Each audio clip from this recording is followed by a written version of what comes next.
All right. Good afternoon, everyone. I think it's exactly 3 p.m. and it's time for us to start with our webinar session for today. First and foremost, we'd like to thank everyone who's joining us today in the webinar we entitled Sustaining IT-BPO Opportunities in Metro Cebu. So we from KMC Solutions is really excited to be hearing and hosting this webinar that we have today to know more on how Cebu has been thriving amidst the craziness of this pandemic. So and how the business industry, especially in the IT BPO sector, is actually surviving the current limitations that we have given all the dangers that's surrounding us, our employees, and our businesses, and specific to the Metro Cebu. So before we officially start our webinar, we would like to thank our partners from CCAP and ANSCHAM in sharing the invite to all their supportive association members. That's why many of them are actually attending and signing as already signed up for this activity. So we're just awaiting for the rest. But I can see from our monitor right now, I think we have a total of already 46 total participants at the moment, and we're anticipating more because I believe our registrants are somewhere 120 as per checking earlier today. So, by the way, I'm Casey Tamayo Gamboa from KMC Solutions, and I'll be hosting and facilitating today's sessions. So, without further ado, let me present to you all the speakers whose thoughts we are actually anticipating to hear today. So first among all these speakers that we have is from Cebu IT BPM organization, the largest IT business process management industry association of Cebu. So he is also a dean in the Computer Communications Technology, or the ICCT, in the University of San Jose Recoletos. So please welcome Mr. Greg Gabison. Hi, Greg. Can you wave for everyone? I think you're still on mute though. Sorry. Yeah. So yeah, Good afternoon. Sorry for that. yeah. We'll be hearing from you later on after I introduce the rest of the speakers that we have. All right. Second in line is the VP of Client Services from the market leader in dedicated outsourcing solutions specifically for accounting firms in the USA, Australia, New Zealand, Canada, and across the globe because they're really expanding and growing bigger as the years go by. So you'll be surprised to know how they started in Cebu. So I can't wait for you guys to hear that and share with you that they're one of the fastest growing clients that KMC has in its portfolio right now. So they are the outsource accountant, also known as TOA Global. We have Mr. Tim Langan. Hi, how is everybody doing? Great, yeah. Thanks for making it today. And our third, but last, is the newest, actually, if I may say, addition to the growing family of KMC and Cebu. Their growth that is truly unstoppable even during the pandemic, because we witnessed that when they grew somewhere in the south in the metro, right? So their company develops, manufactures, and distributes continuous glucose monitoring systems for diabetes management. So please welcome Dexcom's Director for International Operations, Ms. Odessa Buenaventura. Good afternoon, everyone. Thanks for having us Yes. here. Yes, thank you. So thanks, dear speakers, for making it to today's session. We know how crazy it is for you guys to really allow this thing to happen and share with us your thoughts. So I don't want to hold you for long, and I'm excited to intro our speaking sessions today. So to start, I think we can flash already on our screen the poll where we invite our participants to, take part in answering. So the question is, why did you join our webinar? So the options will be, it's either you're looking for ways to re-engineer your operations, exploring moving to a flexible workspace solutions like shared services model, and then better understanding of how Cebu has grown while facing the challenges of the lockdown, or it's either you're looking at ways to attract and retain specialized, experienced talent to diversify your organization, or last would be Here's just exploring Cebu as a location to establish a world-class operational base. So let's see. All right. Cast in your votes. So I believe we're gonna have, all right, the results that we have now. I'm not sure if you're seeing these on your screen as well, if I may read it for you. So 8% of our population now is looking for ways to re-engineer their operations. No one voted for option two, who is saying that exploring moving to a flexible workplace solution. And then third has the most votes, I believe, which is 50%, that says better understanding of how Cebu has grown while facing the challenges of the lockdown. And then 19% goes to the fourth option here that says looking at ways to attract and retain specialized, experienced talent to diversify your organization. And then the last would be 23% of the total votes, exploring Cebu as a location to establish a world-class operational base.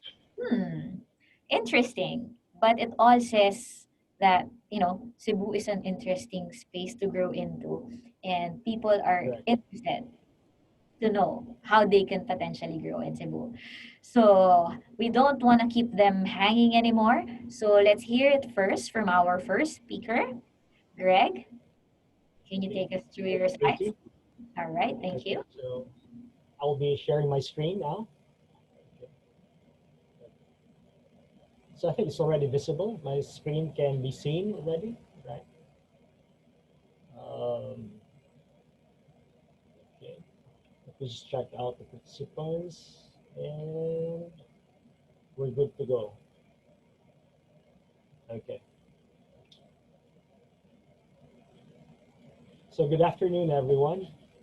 Um, First and foremost, I'd like to thank you for having me here. I'm not just here to represent the organization that I come in.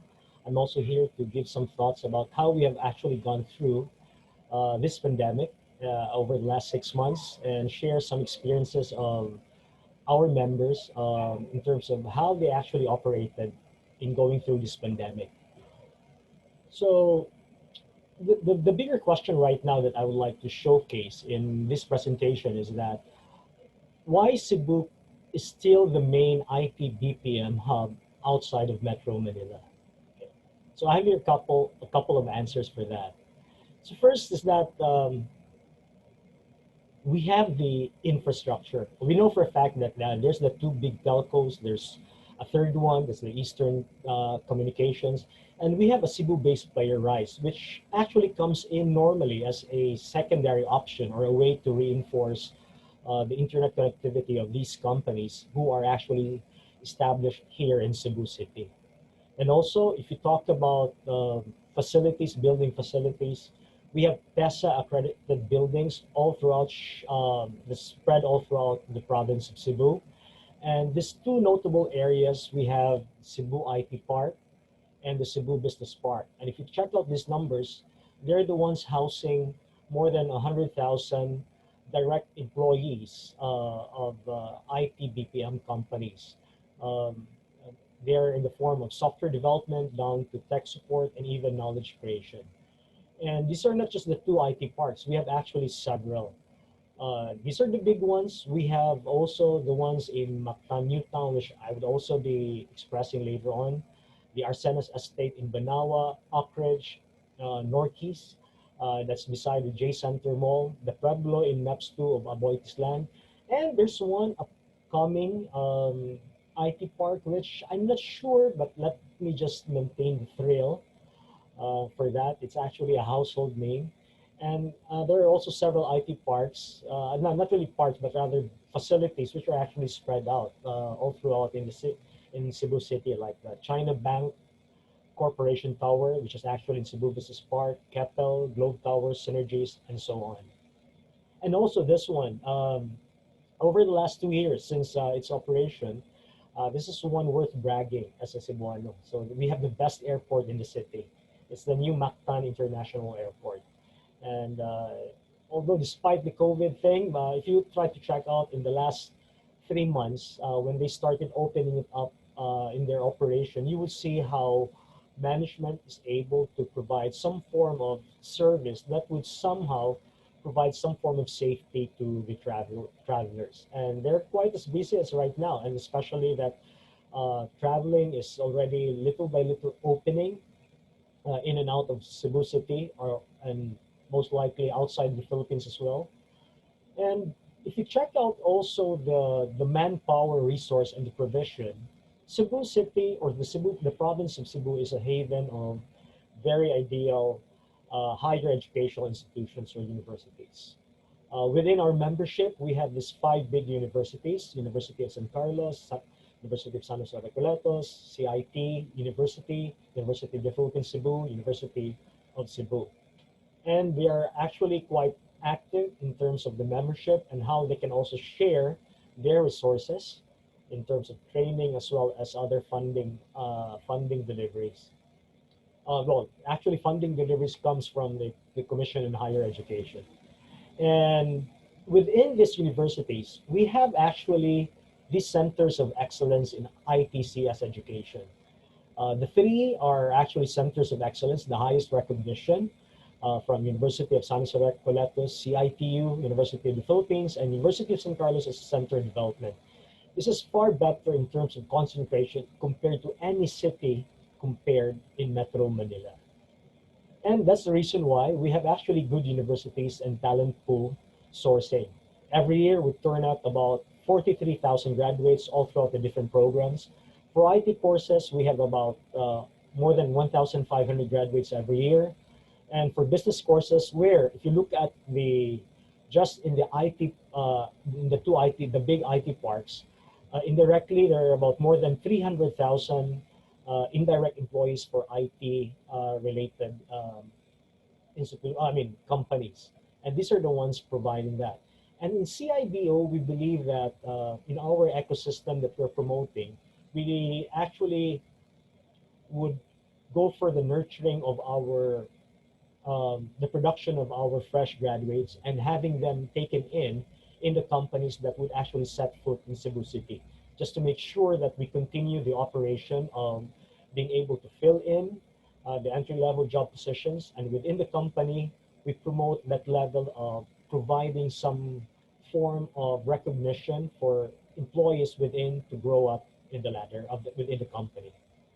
And not only on the tertiary level, CIBO is also quite active in helping out its advocacy at the senior high school level. In fact, in the last 2 years, we have been quite busy in delivering free training for coding, programming, and then even in the language level, which is actually funded and provided by our membership coming from the industry. And we have very strong collaboration. The collaboration between industry and academia has never been this so strong. In fact, in the last 3 years since our transformation, because before we were known as CEDFIT, Cebu Educational Development Foundation for IT, and our focus was merely on the education in trying to build up the quality of education, specifically on computing IT. But right now, we are actually more than that. We're actually helping out locators to come in Cebu and trying to do some advocacies for possible would-be locators within our city. And other than to top it all, we're also quite happy that we have been able to touch base with the different local government units and as well as government agencies in Cebu, from the province to the different cities. And this is also one of the things that we are actually working on to make sure that the province of Cebu continues to operate at a level that is able to churn out good production in computing and IT. And right now, we have even leveled up to a certain extent, our intellectual property creation. Before, we were just doing some tech support, doing some passive software development. Right now, we're at the level already of knowledge creation, creating our own intellectual property developments, not just in typical software delivery over the internet or over the cloud. We're even right now pushing for some game development production within the province of Cebu. And with this also, I've already expressed this one. We have active and support, and we have very supportive the private sector. And actually, this comes from our membership. Like for example, supposedly last April, we could have run through our data analytics, data science training, courtesy of University of San Jose Recoletos and also coming from Accenture and Sykes. But unfortunately, because of the pandemic, we have to reschedule it. But in the previous months, we were able to launch pockets of 1 day training just to be able to keep up the momentum. That this is actually one area that we're actually pushing for as an area of production for computing. It's actually in artificial intelligence and machine language and data analytics. And I tell you, we are the far longest and oldest um, IT-BPM organization in the whole Philippines. In fact, we've been going around. Our former, how do you call this, managing director, also Jun Saak, was actually invited, and I, in going outside of Cebu and trying to help other places, other regions establish their own ICT councils. Well, what keeps us afloat is actually the way we do things. Like we have strong membership, and we believe in this membership, and the composition of our board is actually having a good balance from industry and academia.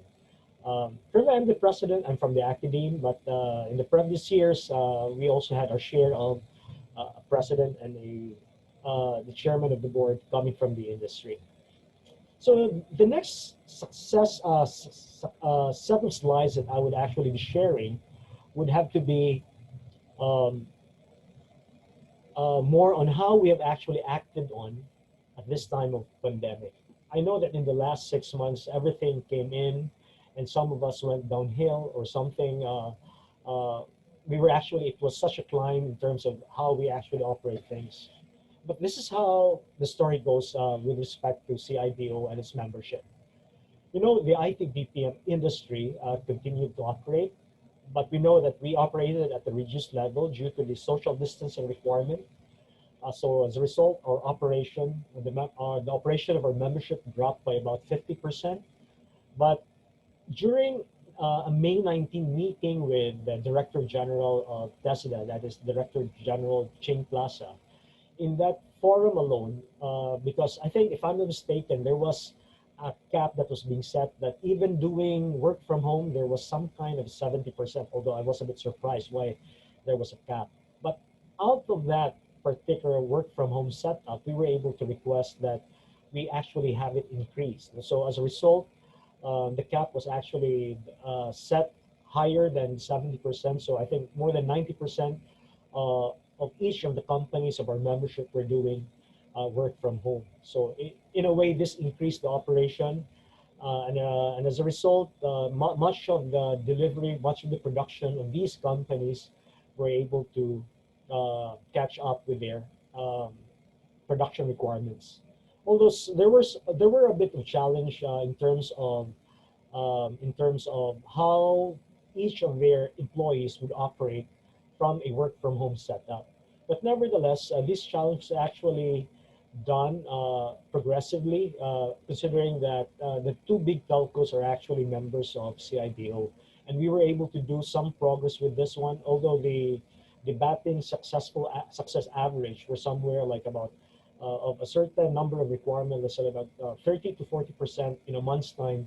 We were able to set PLDT, both PLDT and Globe were able to set up those infrastructure connection to these employees of these companies.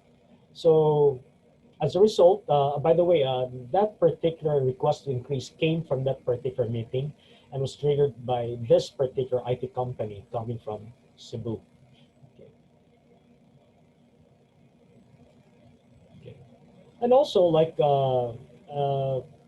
because these companies were situated in TESA venues, tax deductibles expenses like on hotel, food, and other COVID-related expenses, and the support for pop-up sites outside of urban centers help these IT-BPM companies sustain operation despite the COVID challenge. Do take note that if you're a TESA you're a company operating TESA, it's not just automatic that you can actually operate outside of the venue. There has to be some regulations. But good thing, TESA relaxed that particular provision. And also, there's also another successful story is that there's this one big BPO company who has been able to establish four mini pop-up sites outside of Cebu City. So thus, they were able to accommodate their employees who were coming from the areas. And you remember, like in the early months of our pandemic, we had so much restrictions in terms of the movements of our personnel.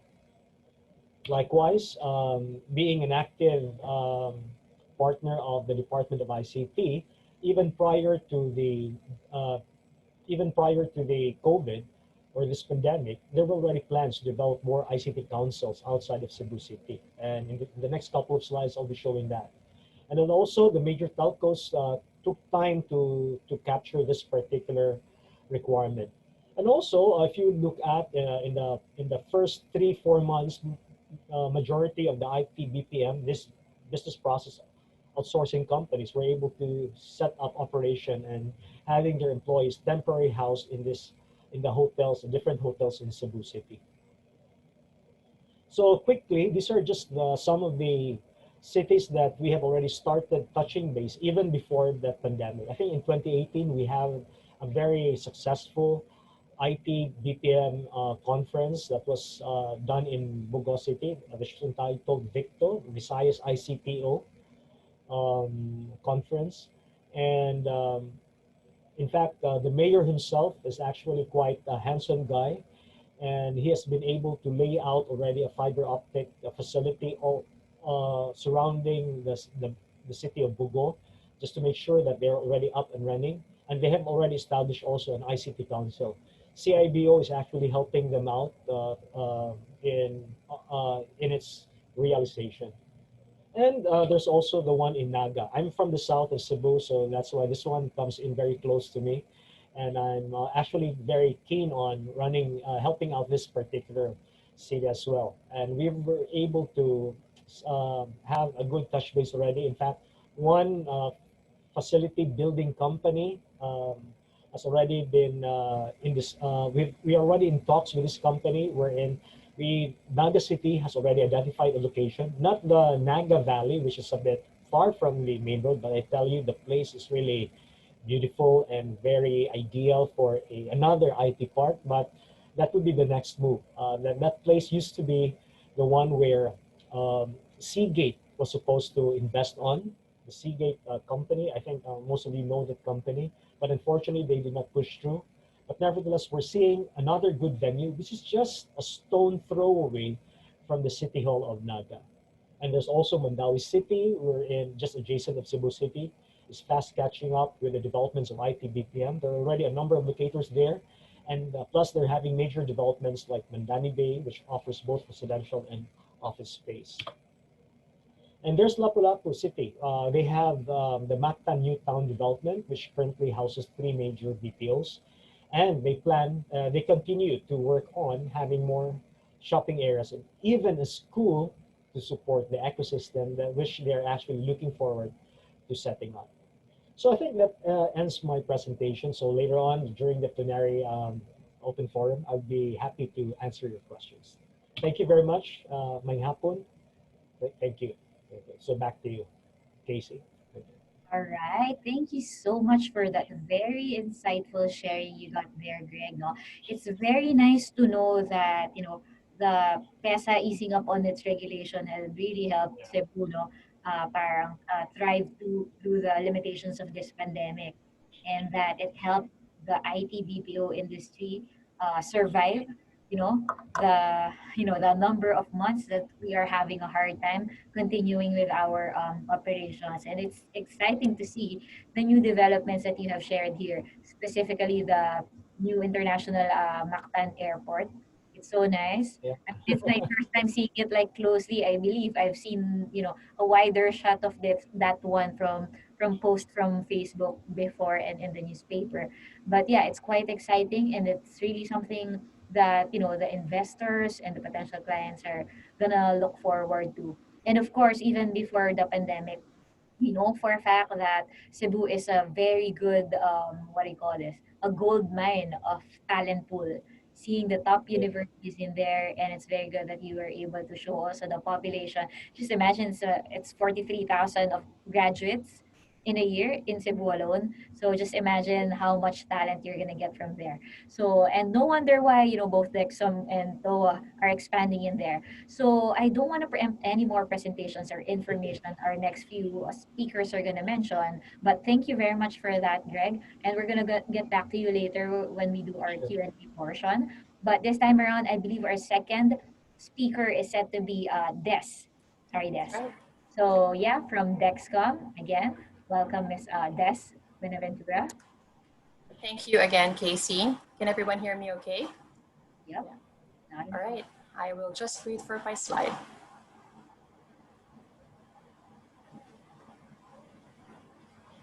Okay. We proceed to the next. Okay, I'm pretty sure Dexcom's story would be everyone's story in terms of how we all face and handled the still ongoing COVID-19 pandemic. The considerations, the decisions, in terms of what we needed to do to be able to protect our people, our customers, and ultimately our business, right? The last 7 months were not easy. And while we all now more comfortably use the word new normal, the challenges remain. We felt every bit the changes on work setup, the limitations on transportation, the sanitation protocols we all had to do from home to work and to all public places, the changes from ECQ, MECQ, and the back and forth on GCQ status. I summarize our challenges, which ultimately became our top priorities into four: our patients and our employees, addressing their fears and hesitations about where safely can they continue operating, managing their performance and remotely and driving the same integrity and malasakit for our patients. And lastly, communication, given the different work setup. To do all these, while myself and the rest of the other leaders are remote, they were not easy. And to show you how we progress, I proceed to the next slide. We made sure we put our efforts where it needs to be. We built strong partnership, and KMC is one of the very good example where we had a relationship forged overnight, but we both worked very, very hard to make sure that we strengthen that partnership.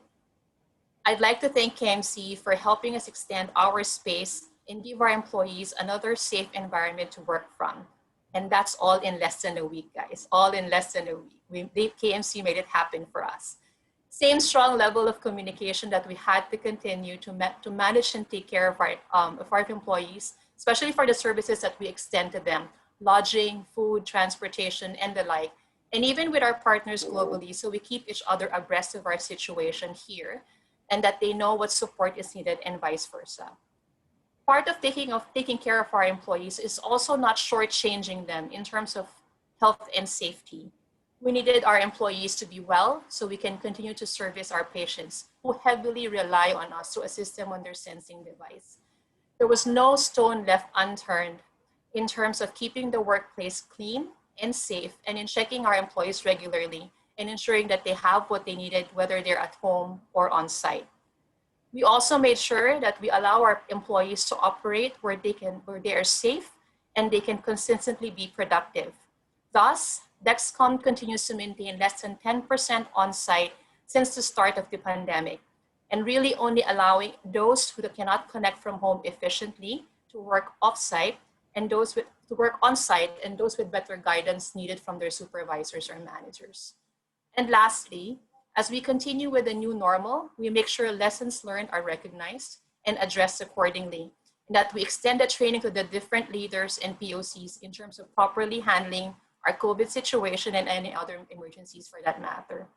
We also completely recognize the need for a secondary BCP site, thus the birth of Cebu.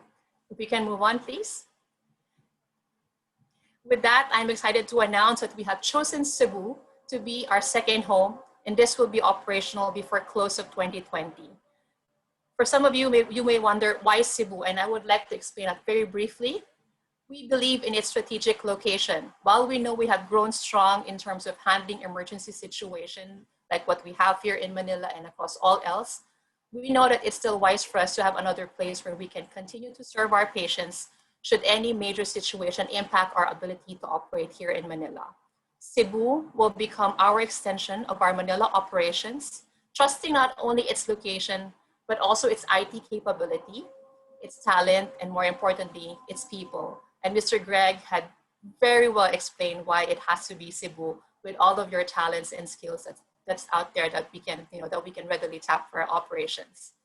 Aside from its well-known customer service skills, Dexcom believes that Cebuanos can help continue to promote our value of malasakit and resiliency and will beat the odds to protect the people, our patients, and the business no matter what it takes. I close my presentation by saying while 2020 has been very challenging, we are still excited to go through the quarter and on to 2021 having more solid partnership and meeting more great people and leaders by continuing what we have already established here in Manila and by extending our space in Cebu. Thank you, Casey. All right. Thank you so much for those very nice words as well, Des. No, I was able to jot down some of your keywords here. So we're happy to be of service to you when you said forge overnight, no, and you were able to, make your team go live in just, I think, less than a week.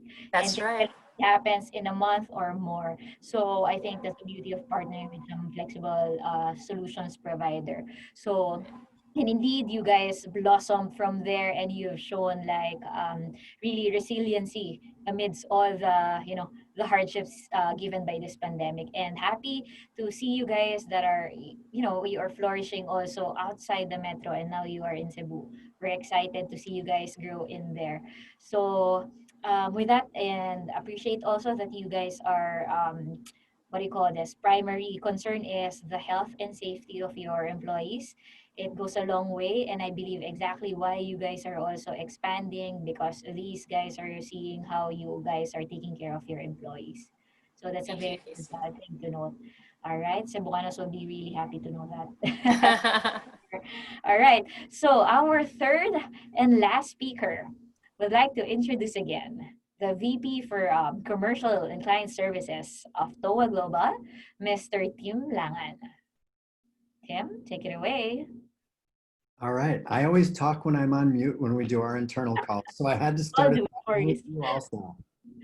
That's all right. Okay. How do I go to the, oh, I need to share my screen, yes? I think our team can take care of it. So I'll just say next slide when I want next slide or what? Yeah, there you go. Okay, next slide. Okay, so just a little bit about TOA real quick. We are 6 years old. We have just over 1,700 people in the Philippines. We have 6 offices. Most of our people are in Clark. Manila is our second biggest office. We've been in Cebu maybe not quite a year and a half. We have about 250 people here. So just like that's a little bit of background. At the time when COVID hit, I was running our Philippine operations. I've since moved on to a different commercial job.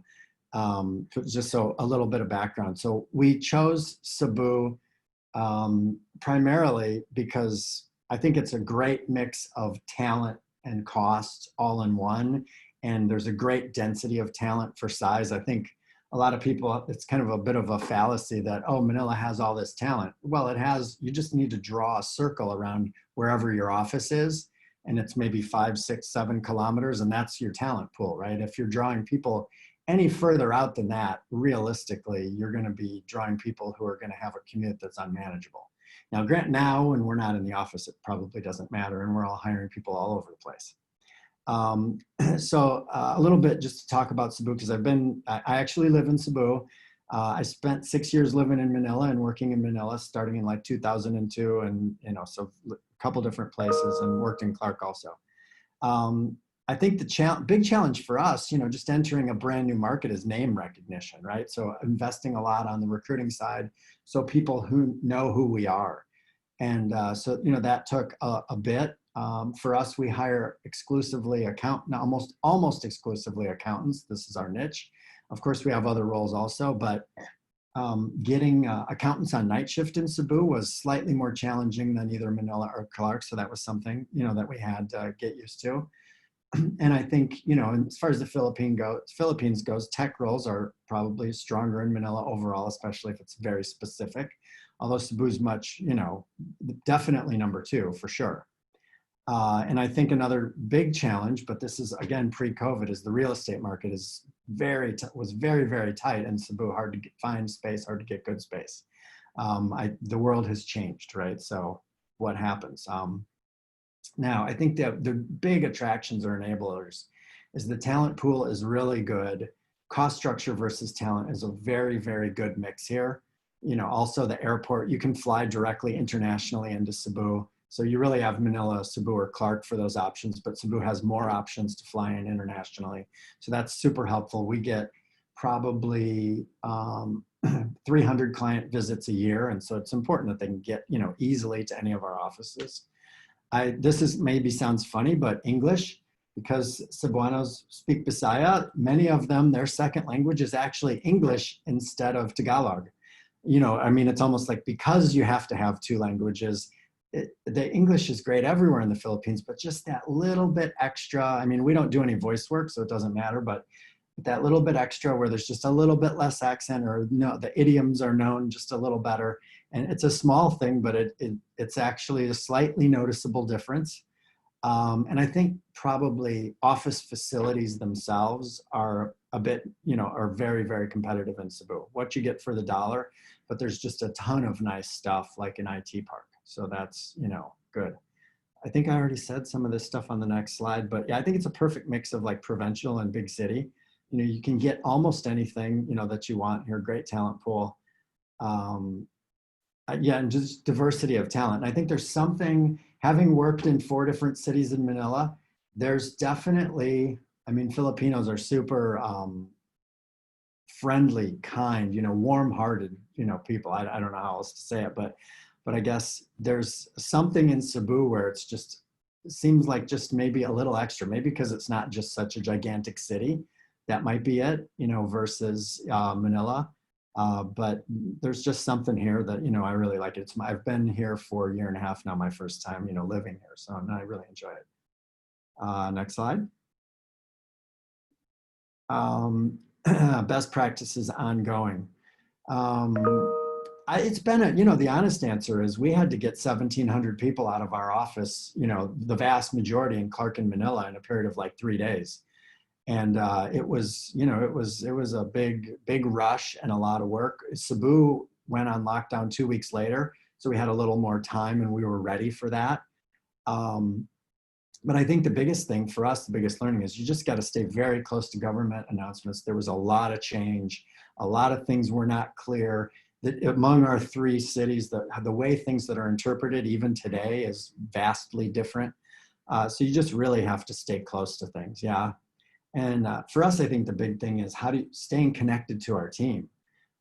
Because now that everyone is remote, you can't talk to them in the hallways. And so, you know, we do things like virtual bingo and just other things. How do you stay connected to everyone? It's like, it's a challenge on the scale we are, I think, for us. And it becomes like super important, right? And it was something that we didn't plan for. It just got hoisted upon us. And so I think that was a big thing. And I guess I can't say enough, like do way more than you need to on safety, cleaning, process adherence, look at what the guidelines are, do more, document everything, take videos, take pictures, just go way over, and then talk to your clients and your team about doing that. Make sure that they understand, and just, you know, try to go out of your way to make it comfortable, right? For us personally, the only people that we have in the office are people who cannot connect, or because they're accountants, maybe the work they're doing is highly sensitive and the client just needs them in the office. I think it's kind of a wait and see approach to see how this, you know, how this thing plays out, right? And I think you just have to have empathy and you know, there's just some uncertainty, right? I guess the other thing is transparency, right? Communicate effectively, communicate honestly, and just be totally transparent when there's, you know, when there's an issue. And I guess another thing, you know, for us is the situation, you know, I'm an American, but the company's Australian, and everyone's in a different situation all around the world. And you just have to have empathy that everyone reacts to these things differently, and every place where people live is a little, like even here in Cebu, certain barangays are locked down and others aren't. And so you just have to really have empathy for the fact that how people personally respond to the situation, but also the situation where they actually are. And maybe the situation of their family, if they have older people at home, it's just different everywhere, right? And I think a big thing for us is like we have a COVID fund. We recognize like COVID warriors. People, there are people who go out of their way, above and beyond, you know, during these times, and just recognize them, right? And I think just being consistent, right? Fairness rules the day. If you have 1,700 people, you just got to make sure that you have set rules and ways of how you do things, and that you just follow those, right? So that everyone feels that like things are transparent and fair. I think that's like super important. Next page. So specifically about Cebu. Cebu is the only major metro that I know of, or definitely the only one that we operate in, where there's no like solid public transport quite yet. I think there will be. And when I say public transport, I'm referring specifically like to jeepneys. Like it's all out, you know, it's all out everywhere else. But in Cebu, everyone is busing people into work still. I'm sure that will change at some point. This government has done a very good job providing like much nicer like tourist buses, you know, to take people around, but the volume isn't quite the same. So, you know, so I think that's one thing. For us, I think something that's really important is just managing the client expectations and the team member expectations. Some of the people that I know in the industry are starting to bring people into the office on a large scale. And I think things have stabilized now, like the rules don't keep changing. And in the Philippines, we kept changing like what level of quarantine we were on every 2 weeks. And Cebu went forward and then backwards and then forward. I think you just really have to think about disruption, move slow. There's no need to move fast. If you brought a bunch of people back to the office and then something happens and you have to bring everyone back out, that's disruptive to everyone. And probably you'll end up looking and being, you know, less empathetic than you might want to be. So that, I guess that's to the next piece, just move slowly. I think the big thing on return to work for all of us worldwide is what's the right mix of office at home?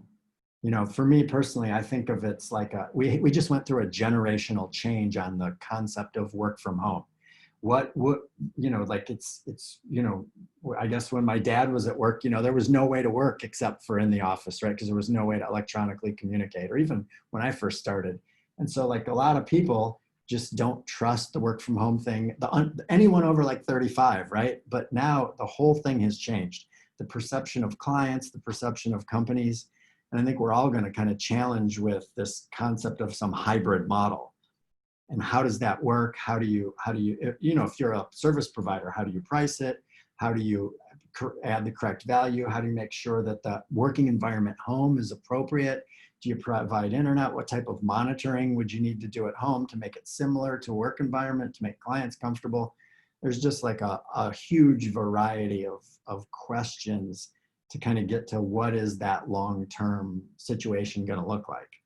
And, you know, these things are not like super easy to answer, and all kinds of planning challenges get wrapped up into that. So that's my last slide. That's all I have. I think we're right on time. Yeah, very good. Very precise, actually, Tim. And I agree with you in saying that Cebu has always something that little extra. You know, they're a little better than many things. Like you mentioned, I agree. They're really better in speaking in English. They have that twang. You know, you're right. They know how to use the idioms better. I hope I'm not I'm like offending anybody here, but I agree. I mean, I have a lot of friends from Cebu area, and they're better at many things. So I'm happy that you were able to find Cebu homey, and that TOA has been really growing there. And I was there when TOA started with just how many seats as a starter in Cebu, and now you guys are growing to almost 200, right? Yeah, And well, when we were with you, we had 0 seats in Cebu when we first started. oh, you started with just one small room, right? One quick call out. When everything hit, we had to make a couple very quick moves in Manila and Cebu, and KMC supported us very much because we just had to make some very fast moves, and there was a lot of discussions, that happened about what Mhm. the business thing looked like, and so we worked well together on that. That's right. We're very happy to, to be partner with you guys on that. And I think it's also key that TOA was able to excel, no?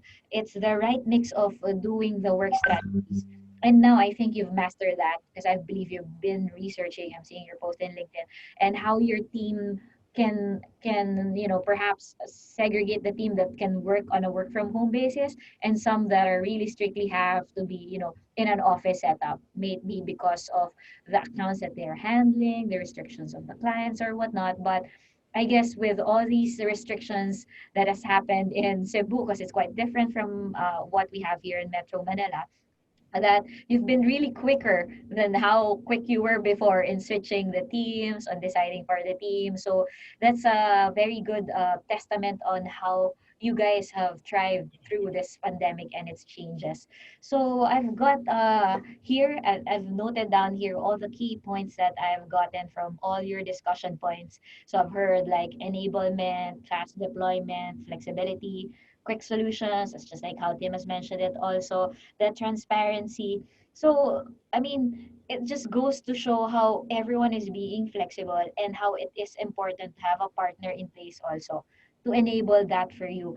And exactly why it's empowering to know that we have here Greg, who's very well rooted with his association, who keeps us abreast also on what's happening in the industry. So it's happy that we were able to gather you guys in this one session. So since you guys have given like a brief stories and testament about your companies, I think this is a perfect chance for me also to say something quickly about KMC because I think this is something to do with how you guys were enabled in Cebu.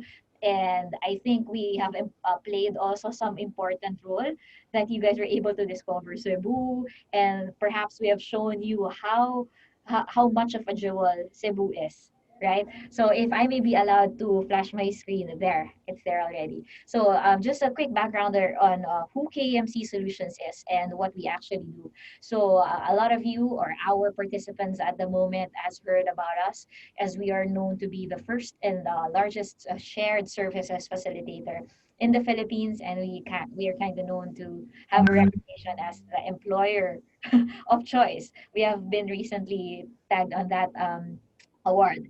So we are committed to providing premium office spaces and high performing teams because our core business is providing co-working spaces, service office solutions, and even build to suit facilities. We're also doing staff leasing, and then we help in the recruitment part for those employees or employers or investors, clients that cannot do it on their own. So we aid them. So it's like a full solutions, end-to-end solutions of enabling a company to start up an operations. And right now we have empowered a total of 15,000 workstations across the Philippines because we are very much present in the main cities in Metro Manila, and provincially we have there, of course, Cebu, Iloilo, and we have the one in Pampanga or in Clark. So we are in 23 different locations. We have a total of almost 60 managed floors, and we are just really growing. In fact, we have launched also the Casa by KMC, which enables group of people to really do work from home by providing them all the complete set of solutions from internet, desk and chairs, and even the hardware system. And my next slide would actually show you just where we are, as I've mentioned to you, how big we are already and how unstoppable also we are in terms of growth, right?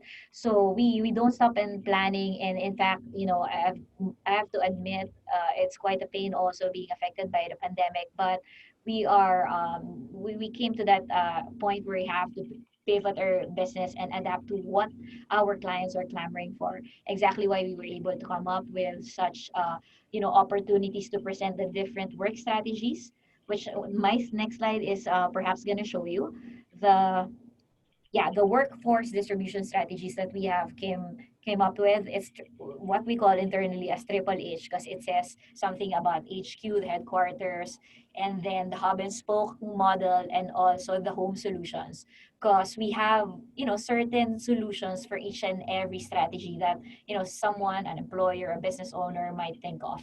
So for work in an HQ, definitely all our sites are pretty much ready, like as a plug and play solution for every company because everything is in it. You know, you just have to be ready with your workload for today, and the site is pretty much ready for you. While work near home is the hub and spoke solution. Perhaps I believe this is also the inspiration of Dexcom. That's why you guys are redistributing your team in Cebu. You don't want to be concentrated in Metro Manila alone because it's like a natural BCP solutions as well, right? And for work from home, I mentioned already that we have the CASA by KMC solution. So it's not like options that you can do one at a time, but those are pretty much options of work strategies that can be combined. And again, as just like Tim has mentioned, you have to identify the group of team that can perhaps be productive still in doing work from home, while the others are really gonna report from HQ or a satellite office that you currently have. So pretty much, what goes to say what I'm trying to say there here is that KMC can pretty much support any work strategy that a company may opt to use. And it's best that we combine all of those by strategically planning it internally also on how a certain group of your team can work in whatever set of work strategy that you may suggest them to have. So I'm just showing here, listing down the benefits that it may, give your company if you try to, engage and uncover how it can help you moving forward with your operations. So yeah, I think that leads me to my next part of the segment that should be the Q&A portion. So I believe we have picked up top three questions from our attendees today. Hold on. The first question, are we projecting any question in there, guys? If not, I think I have it here in my list. All right. The first question would be, any of our panelists, are open to, answering this. So first one is, how has COVID-19 affected the sector's growth rate initially projected? So who do you think can best answer that question? Oh, I'll take a Would shot at it since nobody jumped in. Great. I Yeah. mean, I think this is tribal knowledge, right? Based in talking to a bunch of people I know who run BPOs or whatever. I think that it really depends on the mix of your customers, right? The vast majority of BPOs have shrunk a bit for sure. We're solely focused on accountants, and so we haven't been hit by any of the industries that have been hit. But we've still experienced we've had a ton of new sales, but we've also had pretty high churn, and we're pretty much level for the last 5 months or so, and that's coming off of like 30% growth. So for I would think I haven't heard of anyone who's done much growing the last 8 months at all. But I think, and most have shrunk a bit, but I feel like we're out of the woods now, everyone. It's like things have leveled off, assuming nothing else happens. And now, we're the new work is coming. It's just a matter of people who are in trouble stopping to fall off, right? And that's our personal experience, right? I think there are some large providers who were stuck in travel or hospitality, other places who got hurt pretty badly. I think for Dexcom, it's a little bit a different story. We didn't really see much of an impact in terms of the impact of this pandemic to our workforce. In fact, modesty aside, our organization has really not stopped hiring even in the last 7 months. And I think it's because our patient population has just continues to grow, and so we need to continue being available for our patients. So I think it's a good story to tell, because while there are some organizations that have to let go of their employees to be able to respond to its current needs, I think Dexcom continues to be around to be able to support and provide jobs. So it's a happy story. I mean, I think it's something that we're proud of, that we continue to be available for our for the people out there and for our patients most especially. From CIBO, generally, We actually did well, did quite well. We were able to go through the pandemic in terms of membership. We had a couple of members expressing like they had a couple of layoffs, but not that much. But the good thing about it is that there were also other companies who were able to hire those guys who were actually laid off. And I tell you, there were a couple of success stories coming from these smaller new player companies coming in from the south and the north who have actually set up some kind of operation. And these were the guys who actually took in some of those guys who are actually laid off from this other bigger company. So basically, if you look at it, we're able to go through the pandemic. It's not just that the slogan is something like we just have to go through or survive through this pandemic, but rather much of our membership were able to operate quite smoothly, actually. It came in for me as a surprise, especially after the first 2 months of the pandemic, because initially there were a bit of some hiccups, especially on how to set up operation, Right. because people were unable to move around Cebu City or coming from the province down to Cebu.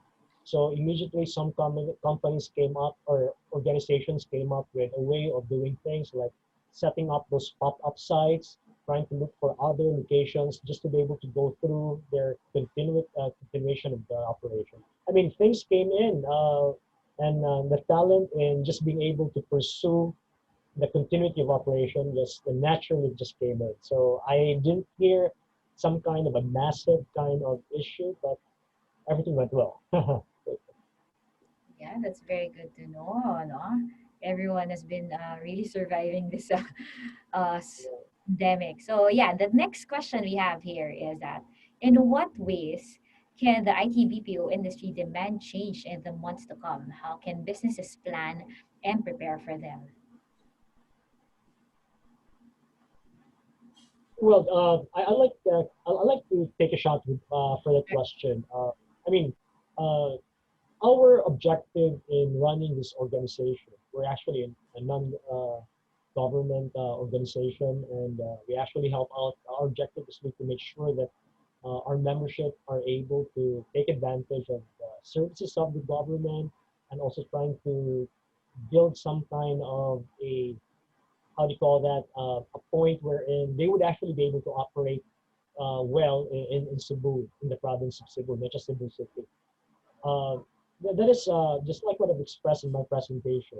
CIBO has this one of the priority directions we have is to try to decongest the operation within the city of Cebu, set up shops outside of Cebu City so that in the near future we would be able to really address some of the prevailing issues like traffic and Tim just mentioned that true Cebu doesn't have any huge or ideal public transportation other than the jeepneys that we have. And one of the better solutions that we, because frankly, even uh, that solution, the transportation solution, which was supposed to be have been set up a decade ago, did not actually materialize. So one of the better solutions is just to really make sure that we actually set up operation outside Cebu. And the other, to support this, is to touch base with this telco the telcos to really make sure that we have a reliable infrastructure, communication infrastructure outside of Cebu City. And we're seeing a realization to that, although there are just some challenges in terms of them setting up their infrastructure because of the usual issue like the road right of way challenges, which I think is a common thing. So hopefully that can be addressed and can be shortened. Not just the entry of another telco. So yeah, it's about setting up a facility outside Cebu City.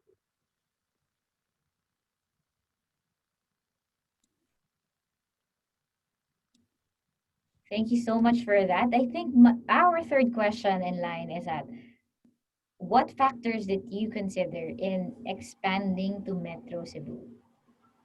I I think think I can take a stab there. I think my deck earlier had very much explained that, there were four things that we considered: the infrastructure, the talent, the skills, the people, their resiliency and malasakit. I think they're one of those provinces that really has a booming BPO industry, and we know that there are you know, we know that there are a lot of skills and talents that we can count on as we expand the business there. I think for us, definitely talent pool, cost to value ratio. And, you know, those are really the two big things. I think Cebu is definitely either first or second choice in the Philippines, obviously. And if I was personally coming to the Philippines, you know, from first time, those would be the two, you know, places I would consider. And from a value standpoint and a talent standpoint, I think it's hard to beat Cebu compared to Manila, you know, because you're just gonna pay extra for everything. And the big fallacy to me is that people say, oh, Manila has more talent. Yeah, but you can't draw from it unless you want to have 5 tiny offices. Or if the new we're not working in the office thing happens, then yeah, you know, you can drag people, you know, you can have your office anywhere. Yeah, yeah, that's true. I agree with you guys. And exactly, guys, why you are still expanding in Cebu at the moment. So, I have two more questions actually here that we got from the live chat for today. So, one is asking for call center operations, how do you manage call traffic management, poor internet connection, unclear phone lines, power shutdowns, etc., which may result in disrupting the various processes where BPO companies usually work in 24/7 schedule and are expected to be available at all times. I think none of us are a call center. Yeah, but I will say, I mean, it's a big challenge. Like, if you want to think, how do you set up a good work from home environment? How many people have the proper internet? How many people have a good, nice, segregated place to work at home? And then let's talk about night shift. How many people have that where they won't bother people who are sleeping? Because if That's you right. 50% have it, only like 10% have it where they can be on calls all night, right? So just Yeah. the work from home thing is nice, but there's a lot of challenges around There are technology. limitations. Yeah. Yeah, just a good, nice setup, right? That's going to work. And I think the big question for us is just the night shift piece. Even if someone does have it during the day, the night is totally different because you need like a really segregated place with nice thick walls, you know? So it becomes a different mix. Yeah, unless you build a really small office in your house that's really durable, made for the environment that you have in your actual office. That's why Yeah. exactly I'm not agreeing with those who are thinking that, it's gonna zero out the need for actual offices. Because there are still instances, important matters that has to be done in an office. And that's something that you cannot do at home. Like for the likes of having really reliable, never go down network, right, Mhm. in an office environment. And let's say if you want to have like video calls like this, important client presentations, of course you want to be presentable. You don't want to be being nervous and worrying about how or when the network is going to go down in the middle of your presentation, things like that. And plus, branding wise, it's still a need for global brands like you guys to be really having a nice presentable headquarters. And exactly why it's still important to keep an actual office more than how we are trying to work with our DIY work from home setup. So yeah, I Yeah. mean that can be done in a period of time for how many months, but then again, until when? To be quite frank, me myself, I've tried work from home and not exactly happy just being seated in a sofa or in our dining table. I mean, I'm finding ways to find the right angle in the house on where I can actually work. So Yeah. it's not very healthy as well. It helps to really have several options for our employees, Casey. I think when this pandemic started, the first plan was to immediately just send people home and have everyone operate from there. But we all realized not everyone can stay connected. There's impact on productivity. Sometimes there could be some integrity issues, who's working and who's not working. And so we really have to keep our space available, both for their connection to be able to address their connection problems, but also to have, if anyone would need proper guidance from their supervisors and leaders, that space, our office, your office will be available to have them work from there instead. So it's nice to have those options always available. Yeah, that's Uh, true. I agree with Des. I mean, I know that this kind of setup is just very temporal. Mhm. And the bottom line for any business continuity operation is to make sure that you have all the options. There's so much flexibility that you can work around. And if you deal Absolutely. with software development, being able to set up some kind of a remote station, but not necessarily some kind of a residential setup. I mean, residential or a house or residence setup would be ideal. So what I'm saying is that it's ideal right now because, like for example, this one company in Cebu, because I wasn't able to ask permission, but nevertheless, they had a very good strategy. When the pandemic came in, immediately they started calling us, asking for some help, and then how we can be able to assist them in setting up these pop-up sites. So because they believe, it's actually nice to be working at home, but it's far ideal than the usual kind of things that we usually do in the office. So as a result, we're able to set up these pop-up sites that's not just hotels or whatsoever. As a result, they were able to continue their operation as if nothing happened. And it even delighted some of their employees because it was so close to their respective residences that it was so easy to come by or drop by immediately after work or before work or something like that. So I think that these are some of the strategies that these companies has to work on. And I know for a fact that we're still very much dependent. Yeah, we are very much dependent with the telco guys and as well as the power providers in Cebu. But I think Cebu, if you look at it, has been having quite a stable power source provider, something like that, in the last 5 years. We have not been seeing a major catastrophic downtime experience, but nevertheless, it's still far better to be able to have some kind of a backup operation for this. Right. Yeah. Thank you for sharing your insights, and I could not agree more.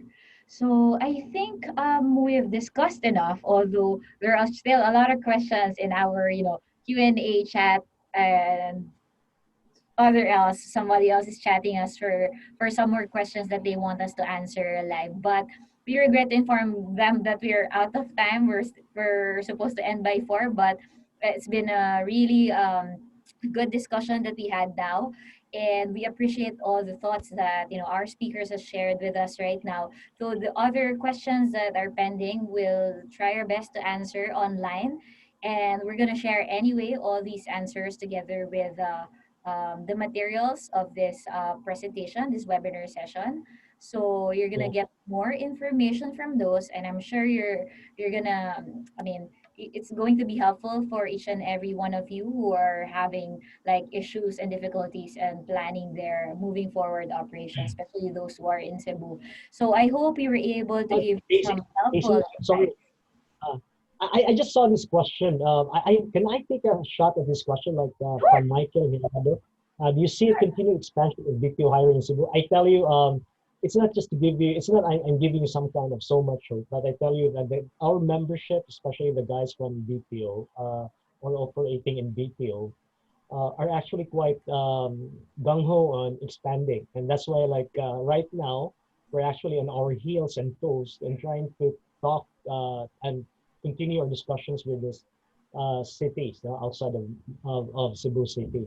Notably, we have Bogo and Naga. So there's one Okay. from the north, there's one south. So in a simple answer, in a simple way of answering that one, yes, there will really be a continued expansion of VITO hires in for Cebu City.